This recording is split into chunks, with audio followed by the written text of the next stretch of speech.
میرے اعمال کی اصلاح کرم سے اگر میرے آقا نے ایک بار مارا چٹان ریزہ ریزہ ہو گئی، اور ایک روایت کے مطابق 3 بار، اور ہر بار میرے آقا کدال مارتے تھے اور اس سے نور بلند ہوتا تھا۔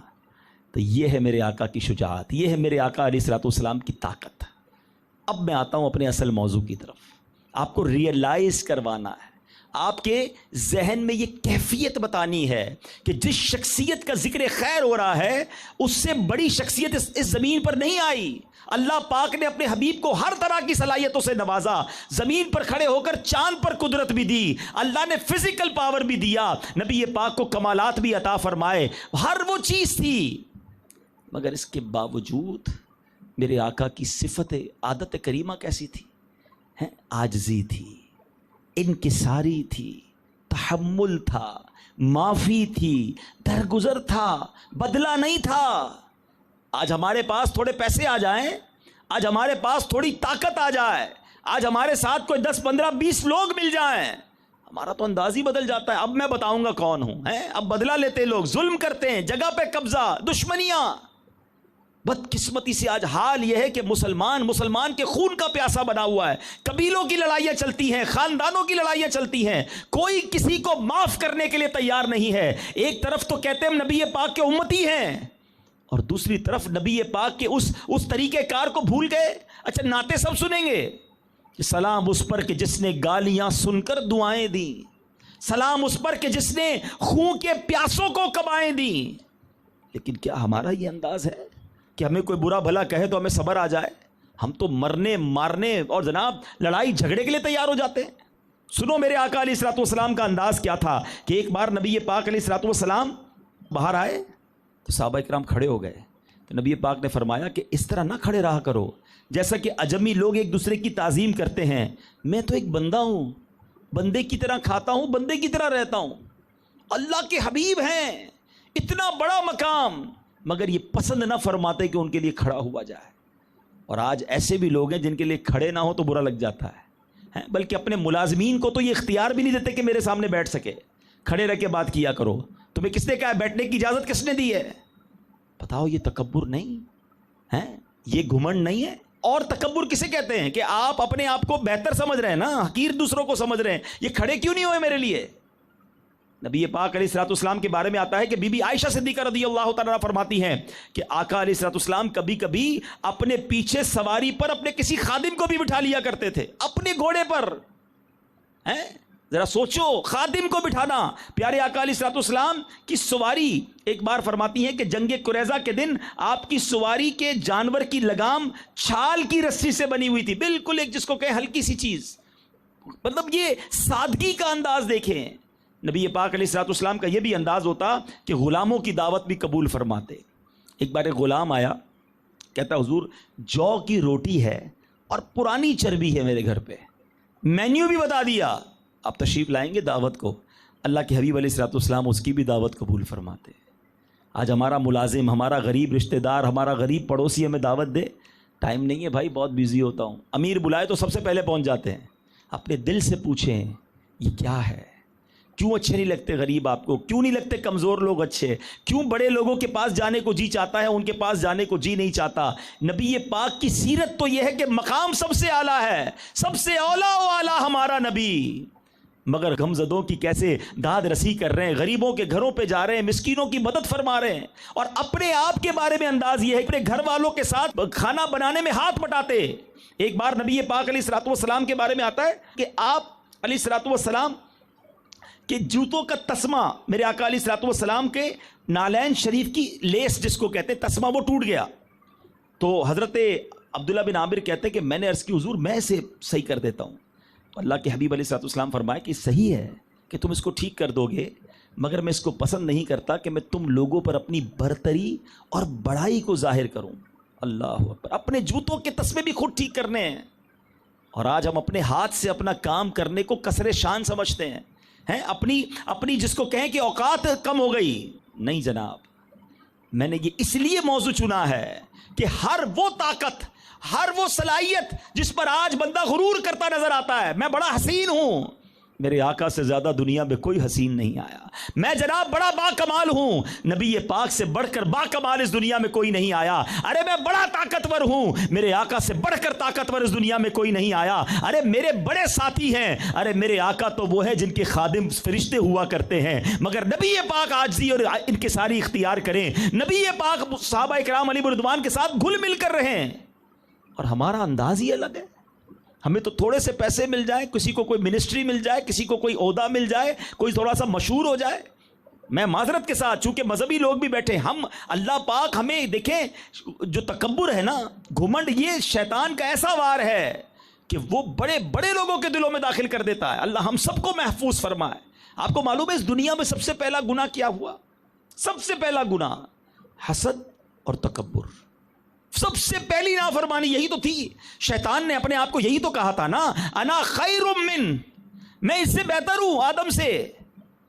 اس نے ایک بار تکبر کیا, حسد کیا, اور اس کے بعد کیا ہوا؟ ساری عبادتیں, ساری ریاضتیں ختم, زیرو, راندہ درگاہ مردود. جو روز کہتا ہو انا خیر من, اس نے تو ایک بار کہا تھا نا. یہاں تو یار لوگ ایسے جو روز کہہ رہے ہوتے, زبان سے نہیں کہتے تو پریکٹیکلی کہہ رہے ہوتے, میں بہتر ہوں اس سے, میرا ملازم ہے, غریب ہے, اس کو تو آتا جاتا کچھ نہیں. علم بھی تکبر لاتا ہے, یاد رکھیے گا. علماء نے تکبر کے جو ریزنز لکھے, وجوہات لکھی, اس میں علم بھی ہے کہ جب بندہ علم حاصل کرتا ہے کہتا دوسرے جاہل ہیں, میں علم والا ہوں. من قال انا عالم فہو جاہل. روایتوں کا مضمون ہے کہ جب بندہ کہے میں عالم ہوں تو وہی جاہل ہے. اپنے آپ کو عاجزی کا پیکر بنائیے, میں کچھ بھی نہیں ہوں, میری اوقات ہی کوئی نہیں ہے, اللہ پاک نے جو دیا وہ دیا. اور یاد رکھو تم عاجزی کرو گے اللہ اور عطا فرمائے گا, تمہیں اور عروج عطا فرمائے گا.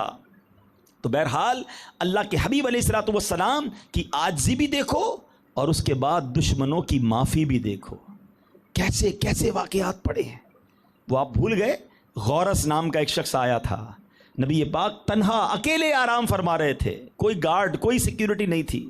غورس ہاتھ میں تلوار لے کر آیا قاتلانہ حملہ کرنے. معاذ اللہ پلان یہ تھا کہ نبی پاک علیہ الصلوۃ والسلام کو شہید کر دوں گا. اب جیسے ہی غورس قریب پہنچتا ہے, میرے آقا کی مبارک آنکھیں کھلتی ہیں, کیونکہ نبی کا دل تو نہیں سوتا نا صلی اللہ تعالیٰ علیہ وسلم. آقا نے اسے دیکھا تو غورس کہتا ہے, اے محمد صلی اللہ تعالیٰ علیہ وسلم, اب تمہیں مجھ سے کون بچائے گا؟ پیارے آقا اکیلے ہیں, تنہا ہیں, غورس کے ہاتھ میں تلوار ہے. غورس تکبر کے عالم میں, پراؤڈ میں کہتا ہے, اے محمد صلی اللہ تعالیٰ علیہ وسلم, اب تمہیں کون بچائے گا؟ اللہ اکبر. اللہ کے حبیب علیہ الصلوۃ والسلام کی زبان سے پتہ کیا نکلا؟ ایک ہی لفظ, اللہ. رحمت للعالمین کی زبان سے لفظ اللہ سن کر غورس کانپنے لگا, اس کے ہاتھ سے تلوار گر گئی. میرے آقا نے وہ تلوار اٹھائی, فرمایا غورس اب تجھے کون بچائے گا؟ اب تجھے کون بچائے گا؟ کہتے حضور آپ کریم ہیں, مہربانی فرمائیں, معاف کر دیں. میرے آقا نے اس قاتلانہ حملہ کرنے آنے والے کو بھی معاف کر دیا. ہم تو ایک کسی سے غلطی ہو جائے اس کو معاف کرنے کے لیے تیار نہیں ہے. بیچارے کی غلطی سے ہماری گاڑی سے کسی کی گاڑی ٹچ ہو جائے, اندھا ہے دیکھتا نہیں ہے, گاڑی کس نے دی تجھے, تیرے کو چھوڑوں گا نہیں. سوچئے کتنا فرق ہے ہم میں اور ان میں. چھوٹی چھوٹی بات پر بیوی پر ہاتھ اٹھاتے ہیں, چھوٹی چھوٹی بات پر جناب اپنی فیملی سے لڑائی, اپنے خاندان والوں سے لڑائی, ایسی ایسی دشمنیاں پال لی. نہیں جناب ہم چچا کے گھر نہیں جاتے, ہم فلاں کے اپنے دعوت میں نہیں بلائیں گے, ہمارا رشتہ ختم ہو گیا ان سے. وجہ کیا تھی؟ وہ دعوت میں نہیں بلایا تھا ہمیں, ہم سے سیدھے منہ بات نہیں کی تھی. کوئی چھوٹی سی بات پر اتنی بڑی بات بنا دیتے ہیں. کدھر گئی تمہاری نبی پاک علیہ الصلوۃ والسلام کی غلامی؟ کیا یہ انداز ہے پیارے آقا علیہ الصلوۃ والسلام کے غلاموں کا؟ دشمنیاں پالنا, معاف نہ کرنا. فتح مکہ کو بھول گئے؟ جب مکہ فتح ہوا ذرا سوچئے, نبی پاک علیہ الصلوۃ والسلام اور صحابہ پر کیا ظلم نہیں کیا تھا مکے والوں نے. مکے میں نبی پاک کی پیدائش ہوئی صلی اللہ تعالیٰ علیہ وسلم. 53 ایئرز, 53 سال نبی پاک نے مکے میں گزارے ہیں. آپ ذرا سوچیں, گھر بار وہیں, بال بچے وہیں, صحابہ کرام کا کاروبار, خاندان سب وہیں, اور اب نبی پاک کو مکہ چھوڑنا پڑ رہا ہے. کس غم زدہ حالت میں میرے آقا نے مکہ چھوڑا تھا. روایتوں کے مضمون ہے کہ نبی پاک جب مکے سے باہر جا رہے تھے تو مکہ شریف کی طرف دیکھ کر فرمایا تھا کہ اے مکہ, روئے زمین پر سب سے زیادہ محبوب شہر تو ہے میرے نزدیک, اگر تیرے شہر والے نہ چھوڑواتے میں کبھی چھوڑ کر نہ جاتا. حدیث پاک کا خلاصہ ہے. بڑے غم زدہ تھے میرے آقا مدینے جاتے ہوئے. 8 سال کے بعد, ود ان 8 ایئرز, اللہ نے وہ کرم کیا کہ اللہ تعالیٰ نے مسلمانوں کو وہ فتح عطا فرمائی کہ مکہ ہی فتح ہو گیا، کعبے کی چابیاں بھی مل گئیں، کعبے کی چھت پر اذان بھی ہو رہی ہے، کعبے سے بت بھی نکال دیے گئے، کنٹرول ہے مکے کا، اور وہ سارے لوگ لائن لگا کر کھڑے ہیں۔ حضرت حمزہ کو شہید کرنے والے بھی موجود تھے، چچا کو کس طرح شہید کیا گیا تھا، آنکھ کان اور جسم کے ٹکڑے نکال کر شہید کیا گیا کئی صحابہ کو۔ بی بی زینب رضی اللہ تعالیٰ عنہ میرے آقا کی صاحبزادی، ان کو نیزہ پیٹ پر اس طرح مارا گیا تھا کہ آپ اونٹ سے نیچے گری اور آپ کا حمل بھی ضائع ہو گیا۔ میرے آقا کی گلے میں چادر ڈال کر پھندا ڈالنے والے بھی موجود تھے، اور نبی پاک علیہ الصلوۃ والسلام کی سجدے کی حالت میں معاذ اللہ جو پیارے آقا کی بے ادبی کی گئی تھی، جس میں اقدس پر جو رکھا گیا، وہ لوگ بھی موجود تھے، رلانے والے موجود تھے، صحابہ کرام کو تپتی ریت پر لٹانے والے موجود تھے۔ موقع تھا بدلہ لینے کا، موقع تھا آج سب کے ٹکڑے ٹکڑے کر دینے کا۔ نبی پاک کے سامنے جب وہ سارے لوگ کھڑے تھے نا، اللہ کے حبیب علیہ الصلوۃ والسلام نے کیا فرمایا؟ پیارے آقا نے فرمایا، بولو تمہیں کچھ معلوم ہے آج میں تمہارے ساتھ کیا معاملہ کرنے والا ہوں؟ جب یہ سوال کیا نا نبی پاک نے، وہ لرز گئے کہ آج تو ہمیں ہمارے ٹکڑے کروا کر چیلوں سے اور کتوں سے بچوائے جائیں گے، مگر ڈرتے ڈرتے وہ کہتے ہیں اخن کریم و ابن اخن کریم، آپ کرم والے بھائی اور کرم والے باپ کے بیٹے ہیں۔ ایسے ایسے جانی دشمن موجود تھے۔ اللہ کے حبیب علیہ الصلوۃ والسلام نے کیا ارشاد فرمایا؟ قرآن میں یہ الفاظ موجود ہیں، لا تثریب علیکم اليوم فاذهبوا انتم الطلقاء۔ اللہ کے حبیب فرماتے آج تم پر کوئی الزام نہیں، جاؤ تم سب آزاد ہو۔ سب کو آزاد کر دیا، کوئی جناب سزا نہیں ملی، کوئی مار کٹائی نہیں ہوئی، سب معاف۔ اور سنو نبی پاک نے صحابہ کرام سے کیا فرمایا؟ آقا فرماتے ہیں تمہارے کاروبار اور زمینوں پر انہوں نے جو قبضہ کر لیا ہے نا، مکے سے تو چھوڑ کے چلے گئے تھے صحابہ، سیدنا عثمان غنی بھی گئے تھے، سیدنا ابوبکر صدیق بھی گئے تھے، بڑے بڑے صحابہ گئے تھے، تو ان کا کاروبار بھی تھا، پراپرٹیز بھی تھیں، گھر بھی تھے، مکے والوں نے قبضہ کر لیا تھا غیر مسلموں نے۔ نبی پاک نے فرمایا تمہارا جو کچھ انہوں نے قبضہ کیا ہے نا، یہ سارا کا سارا انہیں تحفے میں دے دو۔ یہ کیسی معافی تھی، کیا خوبصورت الفاظ مفتی عبد المصطفیٰ اعظمی صاحب لکھتے ہیں، اللہ اکبر، اے اقوام عالم کی تاریخی داستانوں، بتاؤ کیا دنیا کے کسی فاتح نے، کسی فاتح کی کتاب زندگی میں کوئی ایسا حسین اور زرین ورق ہے؟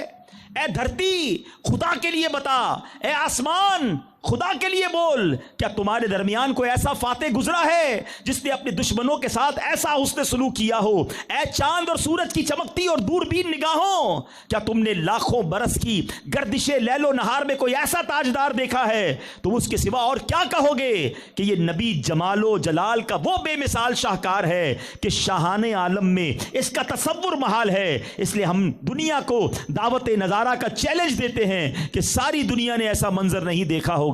اللہ کے حبیب نے فتح مکہ کے موقع پر ان تمام دشمنوں کو معاف کیا۔ اب سنو اس معافی کا فائدہ کیا ہوا ہے؟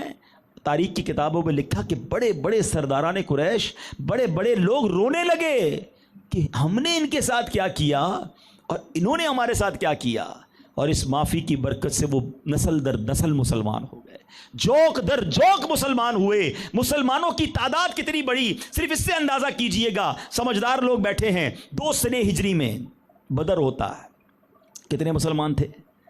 313۔ اور آپ کو وہ تاریخی الفاظ یاد ہونے چاہیے کہ نبی پاک نے بدر کے میدان میں اللہ کی بارگاہ میں دعا کرتے ہوئے عرض کی تھی کہ اللہ اگر آج یہ مارے گئے تو دنیا میں تیرا نام لینے والا کوئی نہ بچے گا۔ یعنی کم و بیش 313 مسلمان ہی دنیا میں، کچھ خواتین مدینے میں تھیں۔ یہ تعداد ہے 2 سنہ ہجری میں، ٹھیک ہے؟ 3 سنہ ہجری میں احد ہوتا ہے، تقریباً 700 مسلمان اس میں شرکت کرتے ہیں، جناب ٹھیک ہے؟ اور تقریباً 6 سنہ ہجری میں صلح حدیبیہ ہوتا ہے، 1400 مسلمان۔ آپ گریجولی دیکھ رہے ہیں مسلمانوں کی تعداد 6 سنہ ہجری میں کہاں پہنچی ہے؟ 1400 مسلمان۔ اور ٹھیک ہے تھوڑے مدینہ شریف میں ہوں گے، مگر جب 8 سنہ ہجری میں میرے آقا فتح مکہ کو آتے ہیں تو 10,000 مسلمانوں کا لشکر ہے۔ ابھی اور سنو، معافی دی نا، لوگ کہتے ہیں معافی کروں گا تو پیچھے رہ جاؤں گا، معاف کر دوں گا تو بزدل کہلاؤں گا، معاف کر دوں گا تو خاندان کی عزت کا کیا ہوگا، ہمارے قبیلے کے بھرم کا کیا ہوگا، ہم تو جناب بزدل مانے جائیں گے۔ اللہ اکبر، میرے آقا نے معافی کا اعلان کیا 8 سنہ ہجری میں۔ 10 سنہ ہجری میں میرے آقا حجت الوداع کے لیے جاتے ہیں۔ بتاؤ کتنے صحابہ تھے عرفات کے میدان میں؟ کم و بیش 1,24,000 صحابہ میدان عرفات میں موجود ہیں۔ اتنا سپیڈ سے اسلام پھیلا، تو پتہ چلا اسلام لڑائی جھگڑوں سے نہیں، اسلام معافی اور درگزر اور محبت سے پھیلا ہے۔ اور آج ہم کیا کر رہے ہیں؟ دشمنیاں پال رہے ہیں، لوگوں سے لڑ رہے ہیں، بات بات پر دوسروں کو اپنے سے دور کر رہے ہیں۔ نہ کرو، زندگی بہت تھوڑی ہے، محبت میں گزاریں، معاف کر دیں، درگزر کریں، سینے لگا لو، اپنے اپنے ہی ہوتے ہیں۔ اور معافی آپ درگزر کریں، دیکھیں لوگوں کے دلوں میں کیسی جگہ بنے گی۔ کتنا مشہور واقعہ سیدنا مالک بن دینار رضی اللہ تعالیٰ عنہ کا، ان کے برابر میں ایک آتش پرست رہتا تھا، آگ کی پوجا کرنے والا۔ حضرت مالک بن دینار اللہ کے ولی تھے، اس نے ان کو تنگ کرنے کے لیے کیا کیا، ایک پرنالہ بنایا، بارش کا پانی جس سے آتا ہے نا، روزانہ اپنے گھر سے گندگی حضرت مالک بن دینار کے گھر میں بھیجتا تھا۔ حضرت مالک بن دینار رضی اللہ تعالیٰ عنہ ایک دن 2 دن آپ پانی ڈالتے تو اسے دھو دیتے تھے، تو ایک دن وہ آیا اور آ کر کہتا ہے کہ حضور میں جو پرنالے سے گندگی بھیجتا ہوں اس سے آپ کو تکلیف نہیں ہوتی؟ تو آپ کہتے ہیں ہاں تکلیف تو ہوتی ہے، مگر میں پانی ڈالتا ہوں اس کو دھو دیتا ہوں، تو آپ کو غصہ نہیں آتا؟ کہا میں غصہ تو آتا ہے مگر پی جاتا ہوں، کیونکہ اللہ تعالیٰ نے قرآن میں فرمایا ہے وَالْكَاظِمِينَ الْغَيْظَ وَالْعَافِينَ عَنِ النَّاسِ وَاللَّهُ يُحِبُّ الْمُحْسِنِينَ۔ اللہ قرآن میں فرماتا ہے اور غصہ پینے والے اور لوگوں سے درگزر کرنے والے اور نیک لوگ اللہ عز و جل کے محبوب ہیں۔ وہ غیر مسلم کہتا ہے حضور اس گھر کی گندگی بعد میں دھوئیے گا، پہلے میرے دل کی گندگی دھوئیے، میں کلمہ پڑھ کر مسلمان ہوتا ہوں۔ غیر مسلم مسلمانوں کا اخلاق دیکھ کر مسلمان ہو جاتے تھے۔ سچ بتاؤ آج ہمارا مسلمان پڑوسی ہم سے تکلیف میں ہوتا ہے۔ اگر آپ کے میرے پڑوس میں کوئی غیر مسلم آ جائے، کیا ہمارے اس پڑوس میں رہنے کی وجہ سے مسلمان ہوگا؟ ہمارے کردار ایسے ہیں؟ ہم سے کاروبار کر کے کوئی مسلمان ہوگا؟ پہلے مسلمان تاجروں نے دین پھیلایا، وہ بزنس کرنے گئے کئی ملکوں میں، اتنی ایمانداری والی تجارت کی، ایسے وعدے پورے کیے، اتنا اصلی مال دیا کہ لوگ کہتے تھے مال لینا تو مسلمان سے لینا، اسلام انہی کا ٹھیک ہے، مذہب ان کا درست ہے۔ جب کاروباری لوگ ایسے ہیں تو ان کے نبی کیسے ہوں گے؟ کلمہ پڑھ کر مسلمان ہو جاتے۔ مگر بتاؤ آج دنیا میں ہم نے کیا حال کر دیا ہمارے مذہب کا؟ لوگ کہتے ہیں میڈ ان، جملہ کہنے کو مزہ نہیں آ رہا، مگر مسلم ملکوں کی پروڈکٹ خریدنے کی بجائے لوگ کہتے ہیں یار اس ملک کی لے لو، وہ سچی بات ہوگی، جو لکھا وہی ہوگا یا نہیں ہوگا۔ تاجر بیٹھے ہیں یہاں پر، سوچئے یہ دین کی خدمت ہے؟ ہم کیا کر رہے ہیں؟ اتنا پیارا مذہب، اتنے پیارے آقا علیہ الصلوۃ والسلام کے امتی ہیں، مگر ہمارے ایٹیٹیوڈ، ہمارے اعمال، ہمارا کردار کیسا ہو گیا؟ تو خدا را میرے میٹھے اسلامی بھائیوں، معافی، درگزر اور دشمنی ختم کرنے کی طرف آئے، لوگوں کے لیے دل بڑے کریں۔ معاف کرنا میرے آقا علیہ الصلوۃ والسلام کو بہت پسند ہے۔ اور ایک بڑی جس کو کہنا ڈرا دینے والی حدیث سناتا ہوں۔ حدیث پاک کا مضمون ہے کہ جو رحم نہیں کرتا وہ رحم نہیں کیا جائے گا، اور جو معاف نہیں کرتا وہ معاف نہیں کیا جائے گا۔ اگر میں نے کسی پر رحم نہیں کیا اور اگر مجھ پر اللہ نے رحم نہ فرمایا تو میں کدھر جاؤں گا؟ سوچو نا، اگر آج ہم کسی کو معاف کرنے کے لیے تیار نہیں ہیں، بندہ کہتا ہے میں بتاتا ہوں کون ہوں، میں اب اس کو ٹھیک کروں گا، کر لو، بدلہ لے لو، لیکن اگر میرے اور آپ کے اعمال پر رب نے پکڑ فرمائی تو ہم کدھر جائیں گے؟ معاف کرو، اور یہ کہہ کر معاف کرو، اللہ کی بارگاہ میں یہ عرض کر کے معاف کرو کہ اللہ میں تیرے بندے کو معاف کر رہا ہوں، تو مجھے معاف فرما دے، مجھے مت پکڑنا مالک، میں بڑا گناہ گار ہوں۔ ایک گناہ گار شخص تھا، اس کا انتقال ہوا، اور انتقال کے بعد اس کو کسی دوست نے خواب میں دیکھا۔ دوست نے کہا تمہارا مرنے کے بعد کیا معاملہ ہوا؟ کہا اللہ پاک نے میری مغفرت فرما دی، کہ تو بڑا گناہ گار تھا، تیری بخشش کیسے ہو گئی؟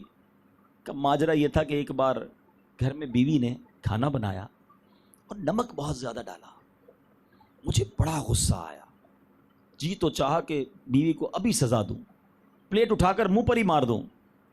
ہو سکتا ہے یہاں بھی کچھ ایسے شیر ببر بیٹھے ہوں گے جو گھر میں یہ کرتے رہتے ہوں گے، کھانا گڑبڑ ہو گئی تو بس بیوی کی خیر نہیں ہے۔ اور اس شخص نے کیا کیا؟ کہتا ہے مجھے خیال آیا آج بیوی نے ایک بار غلطی کی ہے، مجھے غصہ آ رہا ہے، مجھے سزا دینے کو جی چاہ رہا ہے، میں تو روز اللہ کی بارگاہ میں غلطیاں کر رہا ہوں، نافرمانیاں کر رہا ہوں، وہ تو سزا نہیں دے رہا مجھے۔ کہتا ہے بس یہ خیال آیا، میں نے بیوی کو کچھ بھی نہیں کہا، چپ چاپ میں نے کھانا کھایا، چلا گیا۔ مرنے کے بعد مجھے بتایا گیا کہ اس دن میرا بندہ ہو کر تو نے میری بندی کو معاف کیا، میں سب سے بڑا معاف کرنے والا ہوں، جا میں نے تیرے سارے گناہوں کو معاف کر دیا۔ سوچئے، نہ کریں، بات بات پر گھر میں لڑائی، بچوں سے لڑائی، فیملی میں لڑائی، سارا غصہ جہان کا بیوی پہ جا کے نکالنا ہے۔ وہ اللہ کی بندی نہیں ہے، وہ انسان نہیں ہے، کیوں طلاقیں ہوتی ہیں؟ برداشت کرنے کے لیے کوئی تیاری نہیں ہے۔ خدا را یہ نبی پاک کا طریقہ نہیں ہے۔ میرے آقا علیہ الصلوۃ والسلام کے پاس ہر طرح کا اختیار تھا، مگر عاجزی تھی، معافی تھی، درگزر۔ اچھا سبحان اللہ، جس کے پاس اختیار ہو نا، کنٹرول ہو، پھر بھی معاف کر دے، آئے ہائے اس کی فضیلت سنو۔ بعض اوقات تو یہ ہوتا ہے کہ ہمارا کوئی بڑا آدمی ہم پر ظلم کرے، ہم کہتے ہیں یار جا تجھے معاف کیا، اس کا بگاڑ ہی کچھ نہیں سکتے، اتنے سارے تو گارڈ ہیں اس کے ساتھ۔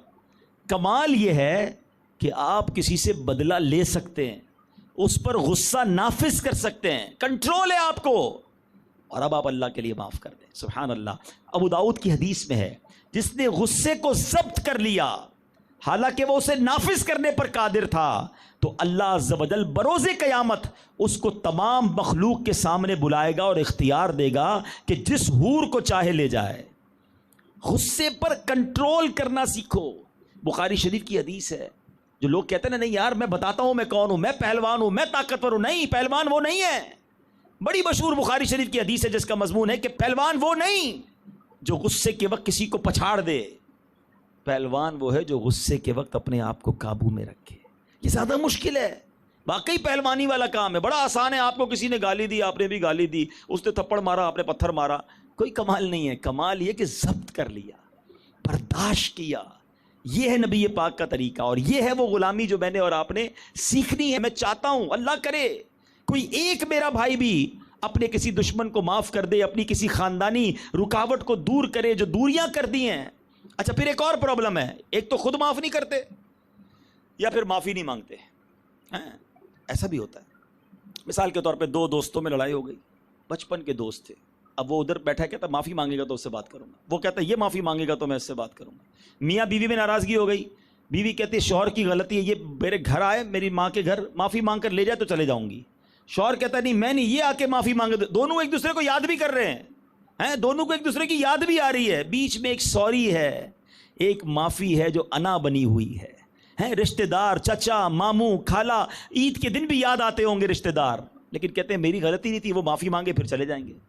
ارے اللہ کے بندو، تم آگے بڑھ کے معافی مانگ لو، تم آگے بڑھ کے سلو کر لو، سلو کرنے والا اللہ کو بہت پسند ہے۔ تم آگے بڑھ کر معافی مانگو گے، تمہیں وہ کہے گا میں بھی انتظار کر رہا تھا کب میرا بھائی آئے اور ہم اپنے بھائی سے ملیں، تھوڑی سی زندگی ہے، کب تک نفرت کے ساتھ جیو گے، ہم دنیا سے چلے جائیں گے۔ بدقسمتی تو یہ ہے کہ لوگ اپنے بچوں کو وصیت کر کے جاتے ہیں کہ ان چاچا سے کبھی بھی مت ملنا، میرے مرنے کے بعد بھی نہیں ملنا۔